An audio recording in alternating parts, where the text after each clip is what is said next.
নাস্তা হিসেবে এই আলু মটরশুঁটি ভাজিটা জাস্ট অসাধারণ লাগে। প্রথমে চুলায় একটা পাতিলে পর্যাপ্ত পরিমাণ পানি দিয়ে লবণ দিয়ে দিলাম। এবার পানিটা যখন ফুটতে শুরু করবে তখন এর মধ্যে আলু দিয়ে দিলাম। আলুগুলোকে একটু কিউব করে কেটে নিয়েছি। আলুটা যখন মোটামুটি সিদ্ধ হয়ে আসবে তখন এর মধ্যে মটরশুঁটি দিয়ে দিলাম সামান্য একটু হলুদ গুঁড়া।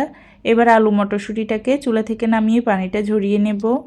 একটা প্যানে তেল গরম করে 1 চিমটি পরিমাণ পাঁচফোড়ন দিয়ে দিলাম। এরপর দিয়ে দিলাম পেঁয়াজ কুচি। পেঁয়াজ কুচিটা একটু বেশি দেওয়ার চেষ্টা করবেন, তাহলে টেস্টটা বেশ ভালো আসে। পেঁয়াজটা হালকা নেড়ে চেড়ে ভেজে নিয়ে এর মধ্যে আদা রসুন বাটা দিয়ে দিলাম কয়েকটা ফালি করা কাঁচামরিচ। এবার সামান্য একটু লবণ দিয়ে এগুলোকে ভেজে নেব। পেঁয়াজটা একটু ভাজা ভাজা হয়ে যখন আদা রসুনের কাঁচা গন্ধটা চলে যাবে তখন এর মধ্যে সামান্য একটু পানি দিয়ে দিলাম। এরপর দিয়ে দিচ্ছি হলুদ গুঁড়া, মরিচ গুঁড়া দিয়ে মশলাটাকে ভালো করে কষিয়ে নিতে হবে।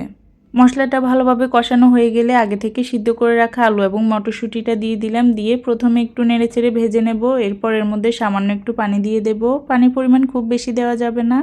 মটরশুঁটিটা যাতে একটু মাখা মাখা হয় সে অনুযায়ী পানি দিতে হবে। এরপর চটপটির মশলা আর স্বাদ মতো লবণ দিয়ে নেড়েচেড়ে মিশিয়ে নেব।